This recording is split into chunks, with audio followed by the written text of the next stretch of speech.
जी students, तो बात करेंगे लॉन्ग क्वेश्चन आंसर्स की। इसमें पहला क्वेश्चन है, define ion, molecular ion, formula unit, free radical, atomic number, mass number, atomic mass.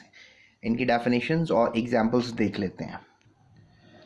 तो आयन आपको नज़र आ रहा है, it's an ion is an atom or group of atoms having some charge on it. Type of ions are cation and anions. So cations are basically the positively charged atoms. इसमें sodium और calcium शामिल है। Sodium calcium के ions शामिल हैं। उसके बाद anions आ जाते हैं। आयंस की ही टाइप में आप लिख सकते हो। इनमें नेगेटिवली चार्ज्ड आयंस होते हैं जो इलेक्ट्रॉन्स गेन करने के बाद बनते हैं। इनमें क्लोराइड आयन और ऑक्साइड आयन शामिल हैं। इसके अलावा और जितने भी प्रोडक्ट टेबल में नॉन मेटल्स हैं सब एनाइंस होते हैं, और प्रोडक्ट टेबल में जितने भी मेटल्स हैं वो कैटायंस होते हैं। फिर मॉलिक्यूलर आयंस की बात कर लेते हैं। मॉलिक्यूलर आयंस बेसिकली मॉलिक्यूल्स होते हैं जो इलेक्ट्रॉन्स को लूज़ कर देते हैं या गेन कर लेते हैं।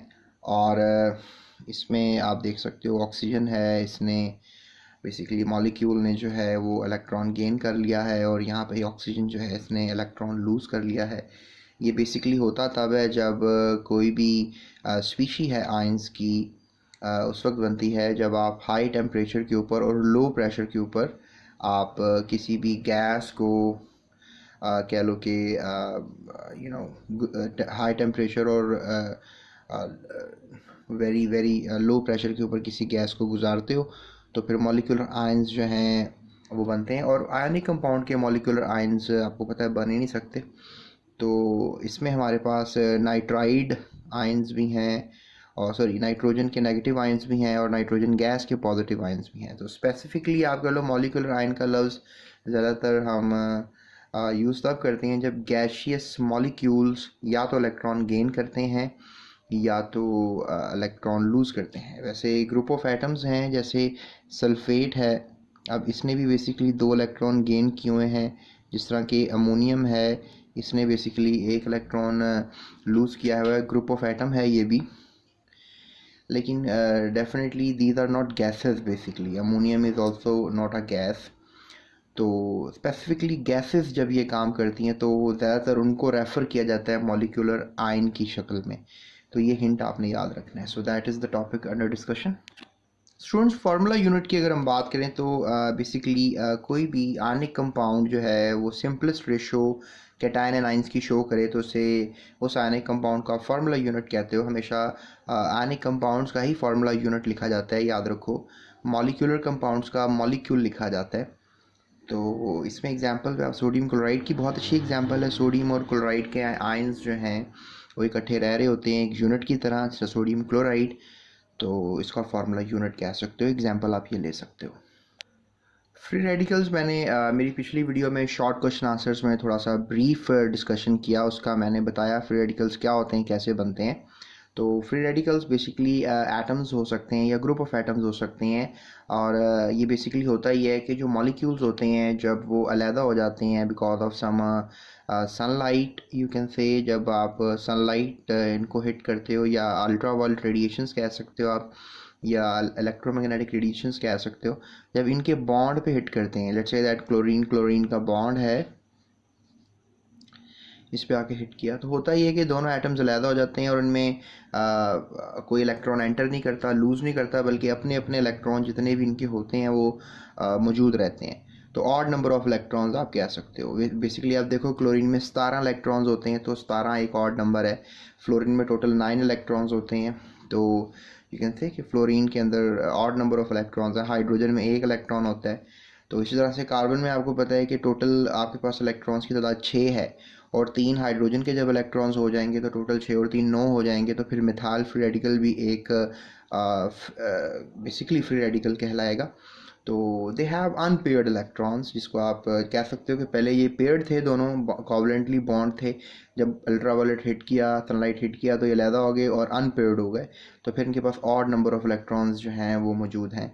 So that's how you can से कि ये होते हैं फ्री रेडिकल्स, और थोड़ी सी देर के लिए बनते हैं, माइक्रो सेकेंड्स के लिए बनते हैं और बाद में दोबारा जुड़ जाते हैं। ये इनकी एक खासियत है। स्पेसिफिकली आप कह लो एक सिलेंडर में अगर क्लोरीन गैस आपने डाली हुई है और सनलाइट में सिलेंडर आपने रख दिया है, तो उसमें फ्री रेडिकल्स थोड़ी सी देर के लिए बन रहे हैं, टूट रहे हैं, बन रहे हैं, टूट रहे हैं। तो these things are happening. So basically free radicals एक न्यूट्रल स्पीशीज़ होती हैं, क्योंकि चूंकि इनमें ना कोई इलेक्ट्रॉन एंटर हुआ ना कोई इलेक्ट्रॉन बाहर गया, तो आप कह सकते हो. So these are the very golden examples: chlorine free radical, hydrogen free radical, methyl free radical,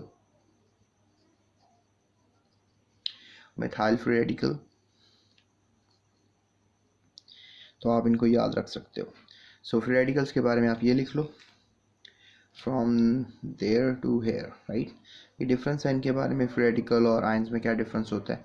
moment दो, ये भी वैसे 2 नंबर का सवाल आपको बोर्ड में आ जाता है, तो आप ये भी तैयार कर सकते हो. तो students, atomic number basically atoms में मौजूद प्रोटॉन्स होते हैं न्यूक्लियस के अंदर, जितने भी होते हैं उसको एटॉमिक नंबर कहते हैं. उसको सिंबल जी से रिप्रेजेंट करते हैं. जैसे लेट्स से दैट हाइड्रोजन के न्यूक्लियस के अंदर सिर्फ एक ही प्रोटॉन होता है, तो उसका एटॉमिक नंबर 1 होगा. इसी तरह से कार्बन की अगर आप एग्जांपल लेते हो तो उसमें न्यूक्लियस के अंदर 6 प्रोटॉन्स होते हैं. मैं न्यूट्रॉन्स की बात नहीं कर रहा, सिर्फ प्रोटॉन्स की बात कर रहा हूँ. तो एज यू नो दैट कि न्यूक्लियस के अंदर प्रोटॉन्स और न्यूट्रॉन्स दोनों होते हैं, लेकिन हम सिर्फ प्रोटॉन्स की क्वांटिटी को देखेंगे, तो इसको एटॉमिक नंबर कहा जाता है. एग्जांपल के तौर पे आप इसको लिख सकते हो. फिर सवाल किया जाता है कि मास नंबर जो है वो क्या होता है. तो मास नंबर जो है वो बेसिकली आप कह सकते हो कि टोटल नंबर ऑफ प्रोटॉन्स हैं और न्यूट्रॉन्स हैं, दोनों को मिला लोगे आप.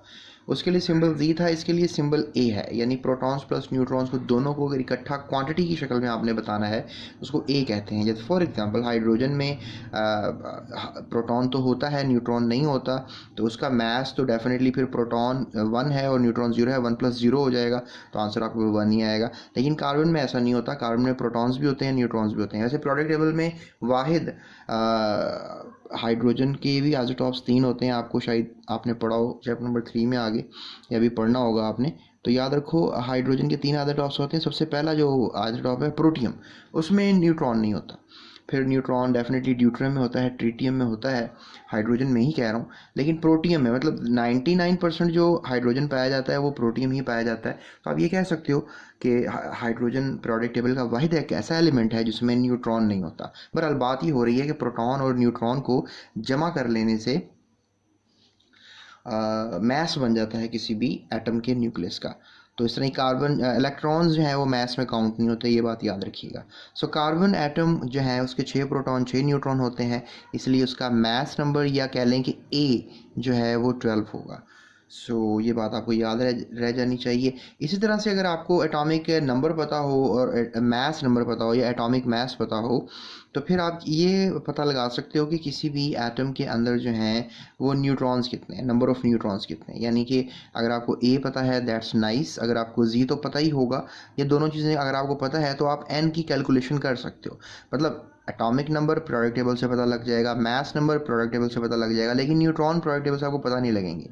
इसलिए और ए पहले इसलिए लिख रहा हूँ क्योंकि बड़ी वैल्यू हमेशा ए ही होती है और छोटी वैल्यू हमेशा जी ही होती है. इसलिए ए में से माइनस जी करना होगा हमेशा आपको, ताकि आपको न्यूट्रॉन की वैल्यू नज़र आए, न्यूट्रॉन की वैल्यू मिले. सो ये था हमारा क्वेश्चन. तो बात करते हैं एटॉमिक मास यूनिट की. एटॉमिक मास यूनिट बेसिकली कह लो कि एक यूनिट है जो कि मास को रिप्रेजेंट करता है. किसी भी एटम का मास एक बहुत छोटी सी क्वांटिटी है, तो डेफिनेटली उसके लिए हम ग्राम जैसे बहुत बड़े यूनिट को नहीं ले सकते. छोटी चीज़ों के लिए छोटा यूनिट होता है. इवन ग्राम भी हमारे लिए लोकल लाइफ में, नेचुरल लाइफ में एक छोटी सी बात है. 1 ग्राम, 0.5 ग्राम, 0.1 ग्राम बड़ी छोटी सी वैल्यू है. लेकिन एटम तो उससे भी बहुत छोटे होते हैं. कहा ही जाता है कि अगर एक ग्रेफाइट की पेंसिल है और अगर आपने लेट्स से दैट यहाँ एक डॉट लगाया, तो डेफिनेटली यहाँ पर कार्बन आके गिरे हैं. ग्रेफाइट में कार्बन होता है, तो यहाँ पे अगर आप कार्बन आके गिरे हैं तो तकरीबन कहा ही जाता है कि यहाँ पर कार्बन की तादाद कोई 10 लाख है. हिसाब लगाएं कि 10 लाख कार्बन एटम्स इस छोटे से डॉट में आके गिरे हैं.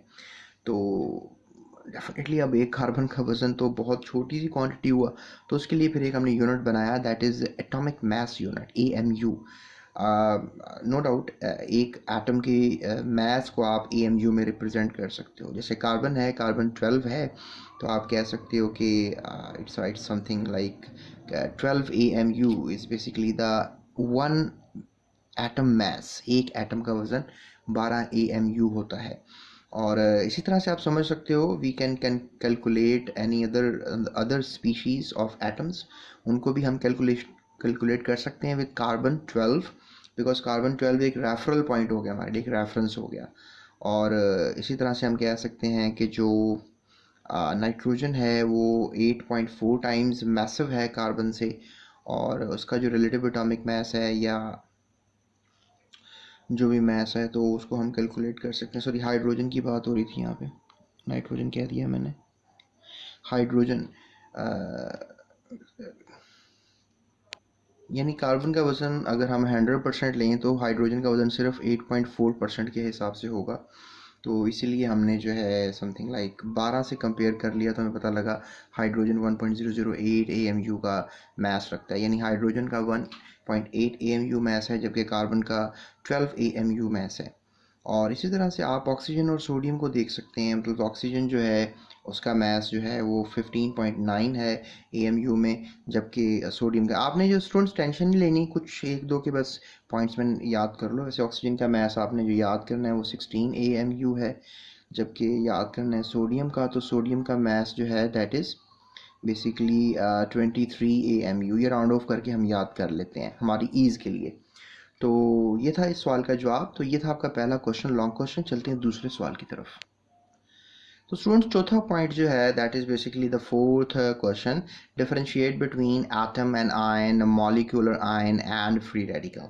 यानी आपने डिफरेंशिएट करना है एटम में और आयन में। एटम और आयन में क्या डिफरेंशिएशन होता है ये भी मैं आपको बता देता हूँ। मॉलिक्यूलर आयन में और फ्री रेडिकल में क्या डिफरेंशिएशन होता है ये भी मैं आपको बताता हूँ। वैसे मैंने इस क्वेश्चन के अंदर ये आपको जवाब दिखा ही दिए थे। तो स्टूडेंट्स एटम्स जो हैं ये स्मॉलेस्ट पार्टिकल हैं किसी भी एलिमेंट का and can not exist in free state, it is electrically neutral species. Ion जो हैं they have some kind of charge on it, या इलेक्ट्रॉन गेन करने से या इलेक्ट्रॉन लूज़ करने से। तो ये एक बेहतर डिफरेंस है। आप लाइन लगा लें यहाँ पे एटम लिखें और यहाँ पे आयन लिखें और यहाँ पे एटम के बारे में लिख दें और यहाँ पे आयन के बारे में लिख दें, इस तरह से डिफरेंस हो जाएगा। So let's move toward the next question. Students molecular ion के बारे में आप पहले लिख लो, कॉपी पेंसिल निकाल लो। So it is formed by the gain or loss of electrons by molecules, it is always neutral, it is formed by the combination of atoms and it is a stable unit, right. तो ये आप लिख लो।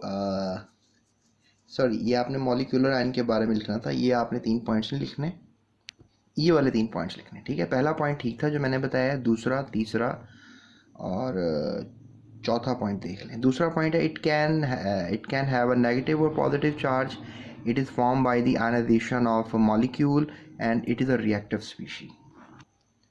फिर students आप free radicals के बारे में लिख लो।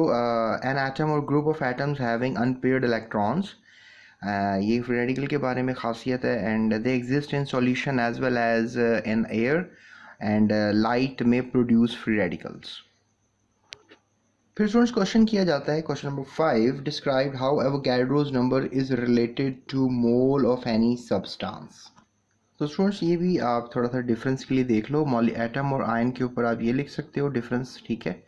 और मॉलिक्यूलर आयन और फ्री रेडिकल पे ये पहला पॉइंट ये लिख लो और फिर आपने दूसरा पॉइंट जो है वो ये लिख लेना है, ठीक है। तीसरा चौथा पॉइंट एग्जांपल्स पहले भी मैंने आपको बता दी थी। ये मीथेन मॉलिक्यूलर आयन है, ये हीलियम मॉलिक्यूलर आयन है और ये फ्री रेडिकल्स हैं जो कि मैंने 3 ऑलरेडी आपको बताए हैं अभी। तो स्टूडेंट्स बताना है कि जो एवोगैड्रोस नंबर है वो कैसे रिलेट करता है मोल के साथ। तो ये याद रखो कि 1 मोल ऑफ एनी सब्सटेंस जो है वो एवोगैड्रोस नंबर के बराबर है और नीचे एवोगैड्रोस नंबर दिया हुआ है। एग्जांपल्स में देख सकते हो कि जो एवोगैड्रोस नंबर है, atoms of carbon are equivalent to 1 mole of carbon. हमेशा अगर एवोगैड्रोस नंबर एटम्स होंगे मतलब कार्बन के तो उसको आप 1 मोल कहोगे। ये रिलेशन है एवोगैड्रोस नंबर का और 1 मोल के साथ। फिर आप कह लो कि अगर एवोगैड्रोस नंबर ऑफ मॉलिक्यूल्स होंगे पानी के, वो भी 1 मोल ही कहलाएंगे। जैसे दर्जन अंडे हों या दर्जन किन्नू हों, दोनों दर्जन ही होते हैं। मतलब मॉलिक्यूल्स हों या एटम्स हों, अगर दोनों का क्वांटिटी जो है वो 6.02 × 10⁻23 है तो वो 1 मोल ही कहलाएंगे। इसी तरह से एवोगैड्रोस नंबर के फार्मूला यूनिट्स हों, मतलब सोडियम क्लोराइड के जो यूनिट्स हैं वो इतने हों तो भी आप उसको 1 मोल ही कहोगे। इसी तरह से Avogadro's number atoms of an element और मॉलिक्यूल्स ऑफ अ मॉलिक्यूल और formula units of any compound are equal to 1 mole. इस तरह से यहाँ से मैंने आपसे रेफरेंस दे दिया कि सब 1 मोल के बराबर होंगे अगर एटम्स, मॉलिक्यूल्स या फार्मूला यूनिट्स अगर एवोगैड्रोस नंबर के बराबर आ रहे हैं। तो होप सो ये स्टेटमेंट आप लिखने के बाद आप इसका एक काबिल कदर आंसर लिख सकते हो। स्टूडेंट छठा क्वेश्चन किया जा रहा है, calculate the number of moles of each substance in a sample of the following masses. तो हमने बेसिकली ये मास दे दिया गया है, 2.4 ग्राम ऑफ हीलियम है, 250 मिलीग्राम ऑफ कार्बन है, 15 ग्राम ऑफ सोडियम क्लोराइड है। ठीक है, कार्बन को आप C से रिप्रेजेंट करते हो, सोडियम क्लोराइड को आप NaCl से रिप्रेजेंट करते हो, सल्फ़र को आप S से रिप्रेजेंट करते हो, और that is also called milk of magnesia. Magnesium oxide को आप मिल्क ऑफ मैग्नीशिया भी कह सकते हो। ठीक है, ये 1.5 kg है। तो अब ये हमारे पास इनका मोल्स निकालना है। तो एक फार्मूला है कि अगर आपको मोल्स निकालने हैं तो दो बातें पता होनी चाहिए। मास ऑफ अ सब्सटेंस, इस क्वेश्चन में आपको मास बताया जा रहा है। अगर आपको पार्टिकल्स भी पता हों, यानी quantity of particles, atom, ions, molecules, formula units की पार्टिकल्स की क्वांटिटी पता हो, मतलब, तो तब भी आप मोल्स की तरफ आ सकते हो। लेट्स से दैट कि मुझे पता है कि दर्जन, राइट, दर्जन, दर्जन उर्दू में दर्जन कहते हैं ना। तो अगर मेरे पास 12 पीसेस हैं तो मैं कहूँगा एक दर्जन। क्या ख्याल है? अगर 12 होंगे, ये क्वांटिटी मेरे पास आ गई ना। अगर क्वांटिटी पार्टिकल्स की आ जाए तब भी आप मोल बता पाओगे। और अगर वज़न आ जाए, अगर फिक्सिंग है, लेट्स से दैट ये जो 12 दर्जन, एक दर्जन अंडे होते हैं, लेट्स से दैट कि उनका वज़न कोई 1 किलोग्राम होता है, यानी 1000 ग्राम होता है। लेट्स से दैट एक दर्जन अंडों का हमेशा वज़न 1000 ग्राम ही होता है, मैं सपोज कर लेता हूँ। तो फिर अगर मेरे पास वज़न हो तो मैं बता सकता हूँ, मतलब मेरे पास 1000 ग्राम अंडे हैं तो मेरे मेरे दिमाग में आ जाएगा कि भाई एक दर्जन अंडे हैं। तो इस तरह से आप ये बड़ी टफ़ कैलकुलेशन ईज़ी करके कर सकते हो। तो इसी तरह से मैं आपसे इसी फार्मूले में बात कर रहा हूँ कि अगर आपको मैथ्स पता हो तो आप मोल निकाल सकते हो, अगर आपको पार्टिकल्स का अंदाज़ा हो तो आप मोल निकाल सकते हो। बहरहाल अभी हम पार्टिकल से मोल की तरफ नहीं आ रहे हैं, अभी तो हम मैथ्स से मोल की तरफ आ रहे हैं। तो मैथ्स क्या है आपके सामने मैंने अभी रीड किया था। अब इससे मोल पे कैसे आया जाएगा वो मैं आपको बताने लगा हूँ। अब मैथ्स से मोल की तरफ कैसे आ सकते हैं, अब जो भी मैथ्स आपको पता है उसको आपने डिवाइड कर देना है मोलर मैथ्स से। अब आप कहोगे मोलर मैथ्स क्या होता है? जैसे कार्बन है, आपने पढ़ा हुआ है, इसका मैथ्स 12 ग्राम्स होता है, तो ये इसका मोलर मैथ्स है। जिस तरह अभी आपने सोडियम क्लोराइड का फार्मूला यूनिट पढ़ा है, इसका जो मोलर मैथ्स है वो 58.5 ग्राम होता है। अगर आपको मोलर मैथ्स नहीं निकालना आता है तो आप मोलर मैथ्स निकालना भी बड़ा मुश्किल काम नहीं है, आसान सा ही है। कि सोडियम का 23 ग्राम होता है प्रोडक्ट टेबल में लिखा हुआ वज़न, क्लोरीन का होता है 35.5, दोनों को ऐड कर दो तो 58 हो जाता है। इस तरह से उन्होंने हमसे सल्फ़र का पूछा, सल्फ़र का जो मोलर मैस है वो 32 ग्राम होता है। तो इसी तरह से हमसे उन्होंने जो है मैग्नीशियम ऑक्साइड का पूछा, तो मैग्नीशियम जो है वो 24 ग्राम्स वज़न रखता है, ऑक्सीजन 16 ग्राम, तो ये टोटल हो जाएगा 40 ग्राम्स। यानी मैग्नीशियम ऑक्साइड जो है वो बेसिकली 40 ग्राम्स का जो है उसका वज़न है। तो बहरहाल ये तो समझाने के लिए था। चलें ज़रा डाटे की तरफ चलते हैं। जिस तरह आपको नज़र आ रहा है कि हमने बेसिकली बताना है कि 2.4 ग्राम ऑफ हीलियम में मोल्स क्या होंगे। तो डेफिनेटली हीलियम के एक एटम का वज़न 4 ग्राम, यानी इसका मोलर मास जो है वो 4 ग्राम है। तो 4 gram of molar mass, 4 gram of helium 1 मोल के बराबर होता है। तो वी नीड टू हैव 2.4। तो दोनों एतराफ़ में जो है वो 2.4 को अगर हम कर दें मल्टीप्लाई, उससे पहले ये होगा कि आपको हमेशा ये वाली वैल्यू उठा के इस तरफ लेकर आनी है। ठीक है, जिस तरह आपको नज़र आ रहा है ना, ये 4 को उठा के आप इधर ले आओगे तो 1/4 हो जाएगा, लुक एट दैट। और यहाँ पर जो 4 ग्राम था वो 1 ग्राम रह जाएगा। इस तरह से आप दोनों तरफ अगर आप 2.4 कर दें तो 2.4 का आपको आंसर चाहिए। 2.4 दोनों तरफ मल्टीप्लाई करोगे तो यहाँ 2.4 ग्राम ऑफ हीलियम हो जाएगा, और यहाँ से कैलकुलेशन करोगे तो आपको पता लग जाएगा। आपको पता लगा कि 4 ग्राम में 1 मोल है, डेफिनेटली ग्राम आगे कम हो रहे हैं। 2.4 ये बड़ी वैल्यू है, छोटी। अगर 2.4 ग्राम में 1 मोल है तो खुद सोचो कि अगर वैल्यू कम हो जाएगी मैथ्स की तो मोल्स भी कम होंगे। ये देखो 2.4 ग्राम्स में मोल्स कम हो गए, 0.6 हो गए, यानी यहाँ 1 था, यहाँ 0.6 है, यानी 0.6 एक छोटी वैल्यू है। इसी तरह से हमारे पास नेक्स्ट जो है बात की जा रही है, इसमें देखो आप 250 मिलीग्राम्स है। ठीक है, मिलीग्राम्स है तो you don't need to take tension, answer आप इसको ग्राम्स में कर लो तो ज़्यादा बेहतर रहता है, क्योंकि आपको पता है कि molar mass of carbon 12 grams है, आपको पास यहाँ पर ग्राम्स है, तो इसको मिलीग्राम से ग्राम्स में कर लो। कैसे करोगे? आप 50 को जो है वो डेफिनेटली डिवाइड कर दोगे 100 से, तो आपके पास आंसर आ जाएगा 0.25 ग्राम्स। ठीक है, तो अब ये ग्राम्स हो गए, यानी आपके पास 2.25 ग्राम्स हैं। इसको सोच लो कि ये बात नहीं हो रही, बात हो रही है 0.25 ग्राम्स ऑफ कार्बन में मोल्स कितने होते हैं। हमें पता है कि 12 ग्राम्स में 1 मोल होते हैं, ठीक है, ये हमें पता है, वी नो दिस। तो अब डेफिनेटली 12 को इधर ले आऊँगा, डिवाइड हो जाएगा, 1/2 हो जाएगा। अब यहाँ पर 1 रह गया क्योंकि 12 उधर चला गया, तो 1 ग्राम और यहाँ 1/12 ग्राम। इस तरह से आप क्या करोगे, आप दोनों तरफ 0.25 को मल्टीप्लाई करोगे, जैसे यहाँ पे 2.4 को आपने दोनों तरफ मल्टीप्लाई किया था, सेम ऐसे ही यहाँ पर होगा। और डेफिनेटली जब 0.25 ग्राम्स का कार्बन का आंसर आ जाएगा 0.02। इस तरह से सोडियम क्लोराइड के साथ भी होगा। अब यहाँ पे हमें नज़र आ रहा है कि वी हैव अ मास 515 ग्राम है, तो उसी तरीके से कैलकुलेट करोगे आप इसको भी। ये देखो अब यहाँ पे हमारे पास 0.25 आया, 40 ग्राम सल्फ़र था, सेम वही मेथडोलॉजी होगी। और 1.5 kg, इसको भी ग्राम्स में कर लो, 1500 ग्राम्स हो जाएगा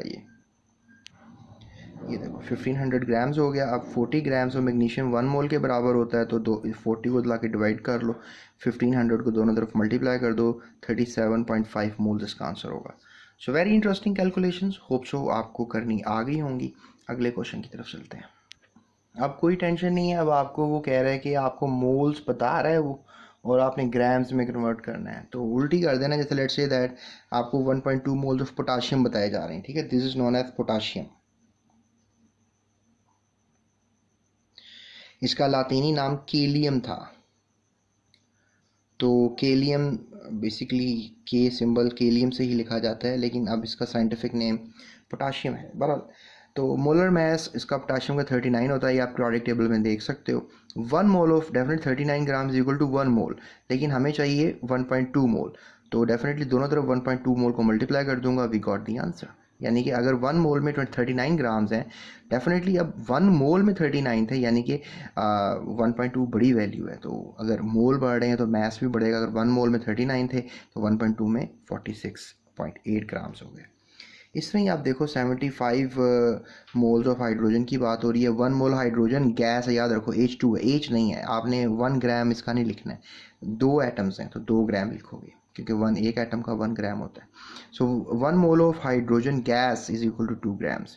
अब क्या करना है, 75 पे दोनों तरफ को मल्टीप्लाई कर दो। 1 मोल का आंसर तो है ना, लेकिन 1 मोल का नहीं चाहिए ना आपको 75 मोल्स का चाहिए, तो दोनों तरफ 75 को मल्टीप्लाई कर दो। So we have this answer. उसके बाद इस तरह से आप देखोगे अबाउट स्टीम कहते हैं पानी को, थोड़ा सा कंफ्यूज करते हैं, स्टेटमेंट ऐसी दे देते हैं कि समझ में ना आए स्टूडेंट को। स्टीम पानी को ही कहते हैं। तो हमें पता है कि पानी का जो मोलर मास है वो 18 ग्राम होता है। तो वी नो दैट कि 1 mole of steam is equal to 18 gram, 18 ग्राम।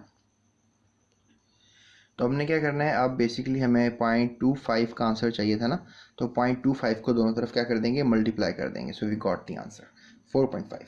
इसी तरह से 1.05 मोल्स हैं कॉपर सल्फेट पेंटाहाइड्रेट, राइट।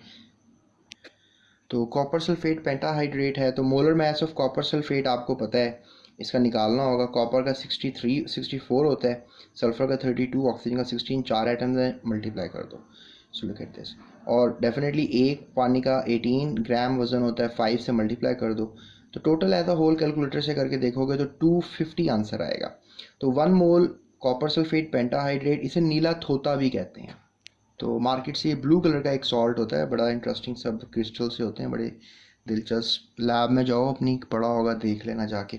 तो 1 mole of copper sulphate pentahydrate, copper sulphate भी होता है एक सॉल्ट, कॉपर सल्फेट, ये वाइट होता है। इसमें अगर पानी नहीं डालोगे ना, इसे हम कहते हैं water of crystallisation, water of crystal. ये एम्बेडेड होता है क्रिस्टल के अंदर, क्रिस्टल लैटिस के अंदर। अगर ये नहीं है तो ये वाइट कलर का है, अगर ये आ गया है पानी इसके अंदर तो फिर ये ब्लू कलर का है, डार्क ब्लू कलर का है, जैसे स्काई नहीं होता है वैसा कलर है। बहरहाल ये 1 मोल का वज़न 250 अभी आपने निकाला है, तो आपको तो आंसर चाहिए था 1.5 मोल्स का, दोनों तरफ मल्टीप्लाई करो, वी गॉट द आंसर। इसी तरह से हम 0.15 मोल्स ऑफ सल्फ्यूरिक एसिड को डील करेंगे। इसका 98 होता है मोलर मास, और definitely we have the answer, ठीक है। 14 पॉइंट, यानी कि अगर 1 मोल में 98 ग्राम्स है, तो देखो ना 1 मोल में तो पूछ नहीं रहा, वो तो बहुत कम कर दिया ना 1 से वैल्यू, 0.15 मोल कर दिया, तो 14.7 ग्राम्स इसका आंसर आ रहा है। तो उसके बाद स्टूडेंट्स हम चलते हैं अपने 8वें सवाल की तरफ। जी तो स्टूडेंट्स, इस कैलकुलेशन के अंदर अब वही बात आ रही है जो मैंने आपसे इस कैलकुलेशंस के शुरू में बात की थी, कि अगर मोल्स पता हो तो आप पार्टिकल्स यानी you can tell about molecules, ions and formula units. तो आप ये बता सकते हो। तो लेट्स टॉक अबाउट इट। अब पार्टिकल्स की तरफ चलते हैं, यानी मोल से हम पार्टिकल्स भी बताएंगे, मॉलिक्यूल्स भी बताएंगे, आयंस भी बताएंगे, फार्मूला यूनिट्स भी बताएंगे कि कितने कितने होते हैं, right. Oops, I drop my pen. Okay, so 2.5 moles of carbon dioxide है, तो यू नो दैट के 1 मोल ऑफ कार्बन डाइऑक्साइड जो है, मोल्स बता रहे हैं ना, इतने इतने मॉलिक्यूल्स होते हैं। वी नो दैट मोल्स में इतने मॉलिक्यूल्स होते हैं। ये मॉलिक्यूल है, कार्बन डाइऑक्साइड एक मॉलिक्यूल है, इसका फार्मूला है। अब हमें इतने मोल्स चाहिए, ठीक है, और उसमें कितने मॉलिक्यूल्स होंगे ये क्वेश्चन किया जा रहा है सैम्पल में, ठीक है। तो डेफिनेटली 2.5 को दोनों तरफ पे मल्टीप्लाई कर दें, it's a very easy thing. तो लुक एट दिस, 1 मोल में इतने हैं, तो I think so okay fine. So look at that, 23 पार है, 24 पार हो गई है। यानी कि 1 मोल में अगर ये पार्टिकल्स थे 23 पार के साथ, तो 2.5 में बढ़ने चाहिए थे, वही हुआ है। 23 से पार 24 पर चली गई, and we have increased particles of carbon dioxide. ये सिलेंडर है हमारे पास, एक सिलेंडर के अंदर जो है कार्बन डाइऑक्साइड है, तो वी हैव 1 मोल नाउ, और डेफिनेटली जब 2.5 मोल हो जाएगी तो वी हैव इंक्रीज्ड पार्टिकल्स बढ़ जाएंगे। इस तरह से एक और गैस है, वो अमोनिया है। अमोनिया का 1 मोल हो तो वही नंबर होगा, तो मल्टीप्लाई करते जाएं बस आप। So we have this value. इस तरह से ये एक गैस है, इसको हम बेंजीन कहते हैं, राइट। सॉरी, ये लिक्विड होता है, गैस नहीं होती। तो बेंजीन को भी रिस्पेक्ट हासिल है, एरोमेटिक केमिस्ट्री कहलाती है स्टडी ऑफ बेंजीन, और इससे ख़ास किस्म की एक स्मेल आती है। स्मेल को लातीनी ज़ुबान में अरोमा कहते हैं। तो 1 मॉलिक्यूल ऑफ बेंजीन जो है वो ये है हमारे पास। So 1.09 mole of benzene is equals to, so we have this 6.56 into 10⁻23 molecules, right. उसके बाद स्टूडेंट्स हमारे पास एक और कंपाउंड है, एक लिक्विड है, इसका नाम है एसिटिक एसिड, राइट। ये कार्बोक्सिलिक एसिड है, ये CH3COOH, और इसका एम्पिरिकल फार्मूला होता है CH2O। ये इंपॉर्टेंट चीज़ इसलिए बता रहा हूँ पर। तो इसके भी बताने हैं मॉलिक्यूल्स, इतने मतलब कम हो गए ना, अगर 1 मोल में इतने हैं तो अब 0.01 मोल हो गए, नहीं बहुत कम हो गए। तो कम में देखो, अब डेफिनेटली पावर भी कम हो गई ना, 21 थी 23 से। So this what we have. तो स्टूडेंट्स ये थी कैलकुलेशंस आपके पार्टिकल्स की कैलकुलेशंस, यानी कि आपने बताने थे मॉलिक्यूल्स। अभी तक सबने मॉलिक्यूल्स को ही देखा, एटम्स को नहीं देखा, ना ही फार्मूला यूनिट्स को देखा। तो चलते हैं अगले क्वेश्चन की तरफ। अगला क्वेश्चन है, आप डिसाइड करो ईच ऑफ द फॉलोइंग में से एम्पिरिकल फार्मूला कौन सा है, राइट। तो एम्पिरिकल फार्मूला देखना है हमने, सो डिसाइड करना है, मतलब एम्पिरिकल फार्मूला निकालना है, राइट। तो we have ABCD, right. AB, कुछ गड़बड़ हो रही है, ये है ABC और ये D, राइट। तो यू कैन से कि it's a molecular formula, it's empirical formula is this. ये एक मॉलिक्यूलर फार्मूला है, इसका एम्पिरिकल ये होगा। ये भी मॉलिक्यूलर ही फार्मूला है, हालांकि मरकरी एक मेटल है। मेटल जब किसी नॉन मेटल के साथ आ जाता है तो डेफिनेटली वो एक फार्मूला यूनिट बनता है, ये बात याद रखिएगा। तो लेकिन ये है कि जो मरकरी है sometimes it make some covalent bonds, जिस वजह से हम इसको मॉलिक्यूल कह सकते हैं। बहरहाल इस पर आप कमेंट करके मुझे बता सकते हो तफसील इसके बारे में। वैसे मरकरी एक लिक्विड मेटल है। बहरहाल तो इसका एम्पिरिकल फार्मूला तो होगा जी, ईजी सी बात है। उसके बाद सोडियम क्लोराइड है, और ये एग्जांपल है एम्पिरिकल फार्मूला की। ये टोटली एम्पिरिकल फार्मूला है, ये एक मॉलिक्यूल नहीं है, ये एक फार्मूला यूनिट है, ये तो आपको पता है। उसके बाद फिर ये एक और मॉलिक्यूल है हमारे पास, इसका नाम क्या होगा, इसका स्ट्रक्चर बना के दिखाता हूँ मैं आपको। वैसे ये एम्पिरिकल फार्मूला है, क्योंकि 6:1 है ना, तो उसका सिंपलेस्ट रेशो तो ये रहेगा, है तो ये एम्पिरिकल फार्मूला, लेकिन ये कंपाउंड है कौन सा। सो स्टूडेंट्स ये स्ट्रक्चर इसका बना लिया मैंने, लेकिन आई डोंट नो इसका नाम क्या है। आप इसका नाम मुझे गूगल से कमेंट करो सर्च करके, ठीक है। So let's talk about question number 10। Students question number 10, आपने एक लफ्ज़ सुना होगा TNT। एक बारूद होता है, ये पहाड़ वगैरह तोड़ने के काम आता है, बड़ा पुराना डिस्कवर्ड किया हुआ बारूद है। TNT के बारे में हिस्ट्री है प्रॉपर। तो अभी आप कमेंट में ये सारी हिस्ट्री लिखो, ताकि मुझे पता लग जाएगा आपने कमेंट कर दिए। तो बाकी दूसरे जो व्यूवर्स आ रहे हैं उनको भी पता लगेगा, स्टूडेंट्स को पता लगेगा, टीचर्स आ रहे हैं उनको भी आइडिया होगा। तो TNT जो है बेसिकली ट्राई नाइट्रोटोलिन है, और ये एक ऑर्गेनिक कंपाउंड है, नो डाउट। ये एक एक्सप्लोजिव कंपाउंड है used in bombs. It contains 7 carbon atoms and 6 hydrogen atoms, 7 nitrogen atoms, 6 oxygen atoms. Writes its empirical form. ये देखो, ये हमारे पास जो है मोलेकुलर फार्मूला है TNT का। जिस तरह उन्होंने हमें यहाँ पे कोटेशन दिया, वैसे ही हमने यहाँ पर सारे नंबर ऑफ एटम्स लिख दिए। अब डेफिनेटली इसको सिंप्लीफाई नहीं किया जा सकता, तो हमें परेशान होने की ज़रूरत नहीं है। इसका एम्पिरिकल फार्मूला भी ये होगा। वो बेसिकली हमें TNT के बारे में बताना चाह रहे थे, इसलिए उन्होंने ये सवाल दिया। बहरहाल आपको एक कॉन्सेप्ट है इसके अंदर कि empirical formula, molecular formula, let's say that पानी है H2O, इसका एम्पिरिकल फार्मूला क्या होगा? स्टूडेंट्स, इसका एम्पिरिकल फार्मूला भी तो H2O ही होगा ना। लेकिन अगर इसी तरह से एक कंपाउंड है, पानी से ही डेरिवेटिव है, पानी का एक डेरिवेटिव है, उसमें ऑक्सीजन ज़्यादा हो जाती है जब पानी में, तो हाइड्रोजन पेरोक्साइड एक कंपाउंड है। ये अब हाइड्रोजन पेरोक्साइड का मैंने फार्मूला लिखा, तो इसका जो एम्पिरिकल फार्मूला होगा वो HO होगा, क्योंकि 2 और 2 एक सिंपल हो सकते हैं, इसलिए इसका एम्पिरिकल फार्मूला है। तो let's talk about another question. Let's talk about question number 11. A molecule contains 4 phosphorus atoms. Look at that, 4 phosphorus atoms and 10 oxygen atoms. 10 oxygen atoms आ गए हैं. Write the empirical formula of the compound. इसको simplify किया जा सकता है. Also determine the molar mass of this molecule. molar mass भी निकालना है. तो स्टूडेंट्स देखो, अब इसका एम्पिरिकल फार्मूला तो ये निकला है ना, 2 से जा रहा है, मतलब 2 एक ऐसा डिजिट है जो दोनों को सिंपल कर सकते हैं। यानी 4:10 है, तो you can just take it to 2:5। तो P2O5 फॉस्फोरस पेंटॉक्साइड, फॉस्फोरस डेकऑक्साइड। अब मोलर मास तो निकालते हैं, बेसिकली याद रखना ओरिजिनल फार्मूले का, मोलेकुलर फार्मूले का, ठीक है। अब बहुत स्टूडेंट्स गलती करते हैं, एम्पिरिकल फार्मूला लिख देते हैं और इसी का मोलर मास निकाल, इसलिए उन्होंने आपको कंफ्यूज भी किया क्वेश्चन के अंदर कि डिटरमिन करो मोलर मास। इसका नहीं निकालोगे आप मोलर मास। उन्होंने ये नहीं कहा कि एम्पिरिकल फार्मूला का मोलर मास निकालो, उन्होंने तो ये कहा कि आप मोलर मास निकालो, ठीक है, इसका ऑफ दिस मॉलिक्यूल। तो मॉलिक्यूल तो ये था ना, इसका एम्पिरिकल फार्मूला ये था, तो एम्पिरिकल फार्मूला मॉलिक्यूल का ये था। तो अब हमने डेफिनेटली फॉस्फोरस का मैस आपको याद होना चाहिए। वैसे मैंने देखा है कि अमूमन फर्स्ट 20 एलिमेंट्स के मैस जो है ना, उन्होंने पेपर के नीचे दिए होते हैं, क्वेश्चन पेपर के नीचे, तो वहाँ से आपको काफ़ी हेल्प हो जाती है वैसे। बहरहाल तो 31 होता है फॉस्फोरस का मैस। इसका पुराना नाम था आइसिनोक्टालुका फॉस्फोरस का। सो काफ़ी इंटरेस्टिंग नाम था। आई होप आपको पसंद आया होगा। आप कोई पासवर्ड बना सकते हो इस तरह का, आइसिनोक्टालुका फॉस्फोरस का पुराना नाम था। ड्राई आइस इसे हम कहते थे, कोल्ड आइस। सो आइस तो कोल्ड ही होती है वैसे, बट मीनिंग थोड़ा सा कंफ्यूज कर रहा है मुझे, लेकिन नाम इसका ये था, ये मुझे 100% पता है। So molar mass of phosphorus oxide, you can से फॉस्फोरस ऑक्साइड का जो है मोलर मास 284 होगा। अब देखो, मोलर मास आपने बताना था, और मोलर मास में डेफिनेटली एक चीज़ मिसिंग है यहाँ पे, ग्राम्स। यूनिट लाजमी लगाना है आपने, ठीक है। इन्होंने ग्राम्स मिसिंग किया हुआ है। उसके बाद स्टूडेंट्स, अगर हम बात करें क्वेश्चन नंबर 12 की, एक और इंटरेस्टिंग सा क्वेश्चन है, उसकी तरफ चलते हैं। अब स्टूडेंट्स क्वेश्चन क्या है जी, indigo right, the dye use, ये शायद एक डाई है, कपड़ों को रंग करने वाला एक ऑर्गेनिक कंपाउंड है।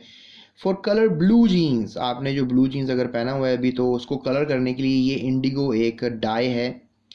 Is derived from a compound known as indoxyl. Indigo compound इस कंपाउंड से आता है, ठीक है, इंडॉक्सिल। ये इंडॉक्सिल है। एक इंटरेस्टिंग इन्फॉर्मेशन शेयर कर रहे हैं आप लोगों से। इंडॉक्सिल एक ऑर्गेनिक कंपाउंड है, उससे इंडिगो एक ऑर्गेनिक कंपाउंड डेरिवेटिव है, उससे बनता है। Calculate the molar mass of these compound. इसका भी मोलर मास निकालो, इसका भी मोलर मास निकालो। अब तो मोलर मास निकालना आपको आ गया होगा। सो स्टूडेंट्स, ये देखो, अब 16 कार्बन हैं और फिर 10 हाइड्रोजन है, 2 नाइट्रोजन, 2 ऑक्सीजन, ठीक है। So we have mass, look at that. Molar mass में ग्राम यूनिट लगाया हुआ है ना, तो ग्राम यूनिट लाजमी लगाते हैं, ठीक है। उसके बाद एम्पिरिकल फार्मूला ऑफ इंडिगो क्या होगा इसका, फिर डेफिनेटली ये एक एम्पिरिकल फार्मूला है, right. Look at that, 2 1s are 2 1s are 2 5s are and 2 8s are, तो ये इसका एम्पिरिकल फार्मूला बन गया।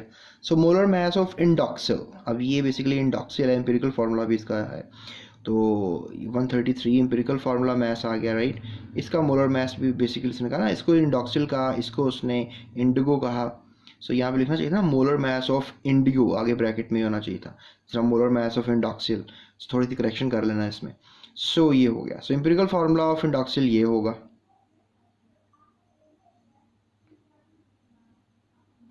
बल्कि थोड़ी सी आई थिंक सो चेंजिंग नज़र आ रही है। एम्पिरिकल फार्मूला ऑफ इंडिगो ये है, उसने कहा थोड़ा सा मैं गड़बड़ कर रही हूँ बात को। यहाँ पर जो है बेसिकली कंपाउंड है, calculate the molar mass of the compound, also right the empirical formula. Empirical formula, इसका एम्पिरिकल फार्मूला ये है, किसका, इंडिगो का, राइट। ये इंडिगो है, इसका एम्पिरिकल फार्मूला ये है। और ये है इंडॉक्सिल, इसका एम्पिरिकल फार्मूला ये सेम रहेगा, इसका तो सेम रहेगा, इसका सेम नहीं है। So that makes an idea, right. चलते हैं अगले क्वेश्चन की तरफ। So students, next question 13 है, identify the substance that has a formula mass of 133.5 AMU। यानी कि आइडेंटिफाई करना है हमने सब्सटेंस का फॉर्मूला मास ये है। ओ, ये तो बड़ा आसान सा क्वेश्चन है, क्योंकि हमने तो फॉर्मूला मास मालूम करना है, ठीक है। आपको पता है ये सारे मेटल्स हैं। Okay fine. So formula mass क्या होता है? फार्मूला मास बेसिकली आप कह सकते हो it is the mass of a compound, right. तो आप इसका भी निकालो, ए का निकालो, फिर बी का भी निकालो, सी का भी निकालो, डी का भी निकालो, तो जो मैच कर जाएगा आप बता देना, राइट। इनके नाम क्या होंगे? इसका नाम है मैग्नीशियम क्लोराइड, इसका नाम है सल्फर मोनोक्लोराइड, सल्फर मोनोक्लोराइड, इसका नाम है बोरॉन ट्राइक्लोराइड। इसी तरह से एक और कंपाउंड होता है boron trifluoride, very interesting compounds. फिर है जी एल्यूमिनियम ट्राइक्लोराइड।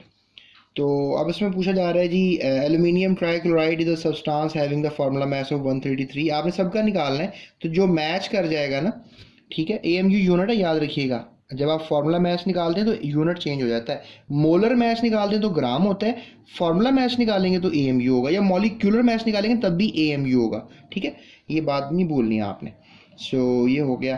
तो formula match of aluminium trichloride जो है वो आप निकालो तो आपका 133.5 निकलता है। ये तो मैंने वैसे आपको गेस दे दिया, आपने सबका निकालना है, फिर आपने बताना है कि भाई ये मैच कर रहा है, तो ये एल्यूमिनियम ट्राइक्लोराइड का है फार्मूला मैच। जी तो स्टूडेंट्स बात करते हैं बेसिकली क्वेश्चन नंबर 14 की। So calculate the number of atoms in each of the following samples. अब नंबर ऑफ एटम्स जो हैं आपने मालूम करने हैं, right. So we are on question number 14। So there we have question number 14. Calculate the number of atoms in each of the following samples. Okay, so atoms, अब देखो मेरा वही फार्मूला पुराना बाबा जी का नुस्खा ओके। सो वी हैव मोल, उससे आप particle निकाल सकते हो, ठीक है। पार्टिकल्स में एटम्स भी होते हैं, ये मैंने आपको नहीं बताया था, राइट। ये बता रहा हूँ, एटम भी पार्टिकल है, मॉलिक्यूल भी पार्टिकल है, आयन भी पार्टिकल है, फार्मूला यूनिट भी किसी हद तक पार्टिकल ही कहलाएगा। सो एटम्स कैलकुलेट करने हैं, मोल से करने हैं। अब क्या होगा तरीकाकार, जो भी मोल आपको पता है उसको आपने मल्टीप्लाई कर देना है एवोगैड्रोस नंबर के साथ, बस इतना सा काम करना है आपने। सो यहाँ पर देखो पहली सिचुएशन है, नाइट्रोजन एटम मालूम करने हैं आपने। तो 1 मोल ऑफ नाइट्रोजन एटम्स आपको पता है इतने होते हैं, ये तो सबको ही पता होगा, लेकिन सैंपल में कह रहा है 3.4 का बताओ। तो 3.4 दोनों तरफ मल्टीप्लाई कर दो, we got the atoms, nitrogen atoms इतने होंगे 3.4 मोल्स में, 1 मोल में इतने होते हैं, ठीक है। फिर 23 ग्राम में बताना है, ये तो ज़बरदस्त हो गया, 1 मोल तो 30 ग्राम के बराबर होता है, तो सिंपल हो गया, 1 मोल ऑफ सोडियम कंटेन इतने ही एटम्स होंगे, ठीक है। फिर 5 ग्राम ऑफ हाइड्रोजन बताना है, बरअसल हमें पता है कि 1 ग्राम हाइड्रोजन में 1 मोल है, तो डेफिनेटली जो एक ग्राम हाइड्रोजन एटम्स में बेसिकली 1 मोल है, या अब ये कह लो कि 1 मोल ऑफ हाइड्रोजन एटम्स में इतने होते हैं, ये तो सबको पता है ना, ये ऊपर वाली बातें बेशक ना भी लिखो, ये देखो ये तो पता है ना कि 1 मोल में तो इतने हाइड्रोजन एटम्स होते हैं। 1 मोल का नहीं बताना, बेसिकली बताना है 5 ग्राम्स का। अब कन्वर्जन हो रहा है ग्राम्स में, तो सीन ये कर देंगे हम कि हमें ये पता है कि 1 ग्राम जो है 1 मोल के बराबर है, 5 ग्राम जो है 5 मोल के बराबर है। तो 5 मोल का आंसर चाहिए, तो 5 मोल को दोनों तरफ मल्टीप्लाई कर दो, हमें पता लग जाएगा। या सिंपली देखो यहाँ पर सीन में तुम्हें बताता हूँ क्या हो रहा है। अब 5 ग्राम से वो पार्टिकल्स पे आ रहा है, हो क्या रहा है कि मैस, जो मैंने आपको फार्मूला भी बताया, मैस से वो किस पे आ रहा है, मोल पे आ रहा है, और मोल से वो आ रहा है पार्टिकल्स के ऊपर, ठीक है। तो यानी मैस से मोल पे कैसे आते हो, जो भी मैस होता है definitely we have some mass, mass को आप मल्टीप्लाई कर देते हो, सॉरी डिवाइड कर देते हो मोलर मैस से, तो आपको पता लग जाते हैं मोल्स, राइट।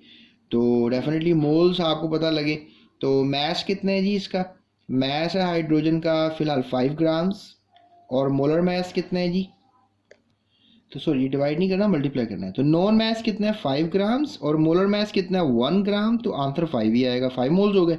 मोल्स है वो आपने जाना है किसके ऊपर, पार्टिकल्स के ऊपर। तो क्या सीन है, 5 को आप 5 ग्राम्स को ही मल्टीप्लाई करोगे एवोगैड्रो नंबर के साथ। लुक एट दैट, 5 को आपने मल्टीप्लाई कर दिया एवोगैड्रो नंबर के साथ। So we got this answer. उसके बाद आते हैं क्वेश्चन नंबर 15 पे। स्टूडेंट्स क्वेश्चन नंबर 15 में जो क्वेश्चन किया जा रहा है वो ये किया जा रहा है कि calculate the mass of the following. अब क्या सीन हो रहा है, अब आपको पार्टिकल्स बताए जा रहे हैं, राइट। अब आपको क्या बताए जा रहे हैं, पार्टिकल्स। लुक एट दैट, अब आपको पार्टिकल्स बताए जा रहे हैं। अब पार्टिकल से आपने बताना है number of atoms, sorry mass, यानी पार्टिकल से आप आओगे मोल पर, मोल से आप आओगे मास पर। तो एक ही फॉर्मूला लगेगा और सारा आंसर आपको पता लग जाएगा। तो इसके लिए क्या करेंगे, अब डेफिनेटली हमने इतने एटम्स का बताना है मास क्या होता है, यानी इतने एटम्स ऑफ आयरन। आयरन आपको पता नहीं, give respect to iron, that is Fe। इसको आप बेसिकली फेरम कहते हो, ferrum, right. You call it as ferrum, ferrum, right. +2 charge भी होता है आयरन के ऊपर, +3 चार्ज भी होता है। वेरिएबल वैलेंसी के साथ जो है वो आयरन मौजूद होता है। तो फेरम इसका नाम है। फेरम का जो मैस है, जो कि लीगल मैस है, दैट इज 56, यानी मोलर मैस आप कह लो, 56 ग्राम्स है। तो हमें पता है कि 56 ग्राम्स में तो एवोगैड्रो नंबर होता है, यानी 1 मोल होता है। सो 1 मोल जो है वो किसके बराबर होगा, 56 ग्राम्स। तो अब क्या करना है, अब बेसिकली 1 एटम ऑफ आयरन का कर लिया यहाँ से, मतलब इतने एटम्स आयरन के इतना ग्राम वजन रखते हैं, राइट। सो हमने एक एटम का करना है, इसको उठाया नंबर को, यहाँ डिवाइड कर दिया ला के। So 1 atom of iron contain this much grams, right. Grams ही बताने ना, कैलकुलेट दी मास। सो अब क्या सीन है कि दोनों तरफ इस नंबर को मल्टीप्लाई कर दिया, वी गॉट दी आंसर।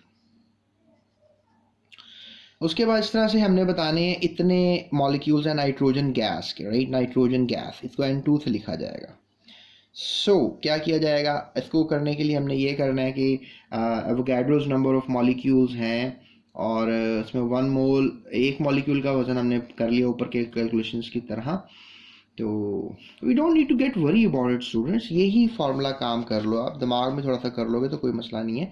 वो बेसिकली आपको पार्टिकल्स बता रहा है, उससे आपने मोल पे आना है। कैसे आते हो मोल्स पे, यानी जो भी पार्टिकल्स आपको पता होते हैं उसको आपने एवोगैड्रो से डिवाइड कर देना है, ठीक है। देखो जो भी आपको पार्टिकल्स पता हैं, ये आपको पार्टिकल्स पता हैं, लुक एट दैट, उससे आपने एवोगैड्रोस के साथ उसको डिवाइड कर देना है। तो फिर आपने उसको जो है डेफिनेटली मल्टीप्लाई कर देना है, तो उसके साथ आपका आंसर आ जाया करेगा। जैसे ये हमारे पास पार्टिकल्स हैं, ठीक है, जो कि नॉन है, और ये एवोगैड्रो, इनको डिवाइड करो, इसका जो आंसर होगा वो उसके मोलर मास से आपने मल्टीप्लाई करना होता है, ठीक है। तो आप बेसिकली बता दोगे कि मास क्या है। तो मोलर मास डेफिनेटली इसका 28 है, इन दोनों को डिवाइड करने के बाद इससे मल्टीप्लाई करोगे तो आंसर यही आया करेगा आपका। सो ये मैं बताना चाह रहा था। बहरहाल इस तरह से भी कर सकते हो, तो both things are right. Mathematics में आपको पता है you can go from a lot of ways to find the same answer. बहुत अलग अलग तरीक़ों से आप सेम आंसर मालूम करते हो। इतने पानी के पार्टिकल्स हैं, बताना है उसका वज़न। तो स्टूडेंट्स इतने पानी के पार्टिकल्स का वज़न जो है वो होगा 3 × 10⁻² ग्राम्स। उसके बाद आ जाता है हमारे पास 3 × 10⁶ एटम्स ऑफ एल्यूमिनियम। तो इसके बताने हमने क्या होंगे ग्राम्स, तो इसका आंसर आएगा 1.34 × 10⁻16 ग्राम्स। उसके बाद नेक्स्ट था जी क्वेश्चन आपसे किया जा रहा है कि a corn stalk grows from a seed. Identify the branch of chemistry that will deal with the following examples. तो एक कॉर्न स्टॉक है और वो ग्रो कर रहा है फ्रॉम अ सीड, एक सीड से एक पूरा एक कॉर्न स्टॉक बन रहा है। तो ये कौन सी ब्रांच हो सकती है, so I will refer it to biochemistry, ठीक है जी। उसके बाद नेक्स्ट है डायनामाइट, एक और ऑर्गेनिक कंपाउंड है, ये भी TNT की तरह ही होता है। डायनामाइट भी बेसिकली कह लो कि एक्सप्लोड करता है to form a mixture of gases. और ये कौन सी ब्रांच में हम इसको स्टडी करेंगे, that is basically inorganic chemistry. उसके बाद नेक्स्ट है जी आपके पास purple iodine vapours appears when solid iodine is warmed. जब आयोडीन को आप थोड़ा सा गर्म करते हो ना तो फिर पर्पल वेपर्स क्रिएट होते हैं। तो ये कहाँ से, थोड़ा सा आपको इस सेंटेंस को याद करना पड़ेगा। अब इतने इंटेलिजेंट तो नहीं हुए, आपको सोच समझ के विचार करके आप तो ये सेंटेंस को आप बस याद कर लेना और शायद ब्रांच को याद कर लेना, यही बराबर रहेगा। वैसे हम भी जब इसको पढ़ते हैं ना सेंटेंस को सोच रहे होते हैं यार कि कौन सी ब्रांच होगी। बहरहाल you don't need to worry, experience makes a man, and experience makes a man perfect, and practice makes a man perfect. तो नो वरीज, इसमें आप एनालिटिकल केमिस्ट्री लोगे। और उसके बाद हम अगर देखें तो गैसोलिन आपको पता है ये जहाज़ों का ईंधन होता है, mixture of hydrocarbons. Fumes are ignited, इसके कुछ जलाया गया है तो उसके फ्यूम्स बनते हैं। जैसे टायर नहीं जलता जो सड़कों पे एहतजाज हो रहा होता है, सेम ऐसा सीन होता है इसके साथ भी। ऑटोमोबाइल इंजन में आपने कभी देखा हो जो काला कलर का धुआं निकलता हुआ, same same kind of scenario होती है। कौन सी ब्रांच है ये वाली? तो डेफिनेटली गैसोलिन एक ऑर्गेनिक कंपाउंड है, ऑर्गेनिक केमिस्ट्री को नाम दिया जाएगा। तो इसमें ऑर्गेनिक केमिस्ट्री लिख दो आप। उसके बाद स्टूडेंट्स नेक्स्ट है जी, a silver article tarnishes in air.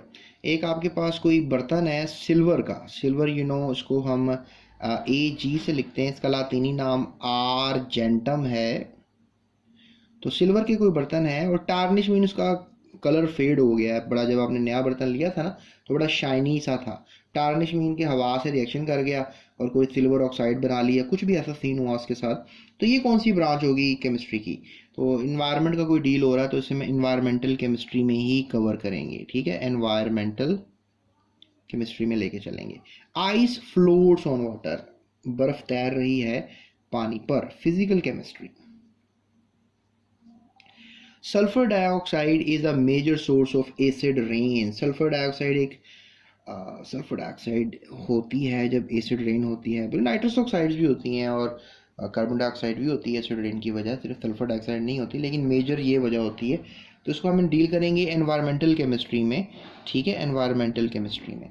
Many other light chlorinated hydrocarbons in drink, यानी कि लाइट क्लोरिनेटेड हाइड्रोकार्बन जो है ड्रिंकिंग वाटर में डाले जाते हैं, होना नहीं रहते चाहिए वैसे, वो कार्सिनोजेंस होते हैं, राइट, हैजर्ड फॉर हेल्थ होता है ये, पर हम लोग डालते हैं पानी को साफ़ करने के लिए। तो ये आएगी इन्वायरमेंटल केमिस्ट्री में ही आएगी ये भी। और in Pakistan most of the factories used wet process for the production of cement. ये आप फर्स्ट ईयर में पढ़ोगे कि वेट प्रोसेस से आप सीमेंट बना रहे हो। तो ये कौन सी, आप खुद सोचो, सीमेंट इंडस्ट्रियल केमिस्ट्री से डील है इसका। तो और उसके बाद स्टूडेंट्स नेक्स्ट हमारे पास जो है वो 10th पॉइंट है, which is the last part, long journey 47 minutes की video. Carbon 14 is continuously produced in the atmosphere when high energy neutrons from a space collide with nitrogen. Look at that. Carbon 14 ना ऊपर ozone जहाँ होती है with mid of stratosphere में होती है, 10 class में सिखाऊंगा आपको। तो वहाँ पे बन रहे होते हैं कि कार्बन 14 के मॉलिक्यूल नाइट्रोजन 14 की मदद से। तो ये न्यूक्लियर केमिस्ट्री होती है स्टूडेंट्स की, न्यूक्लियस के अंदर कोई पंगे शंगे हो रहे होते हैं।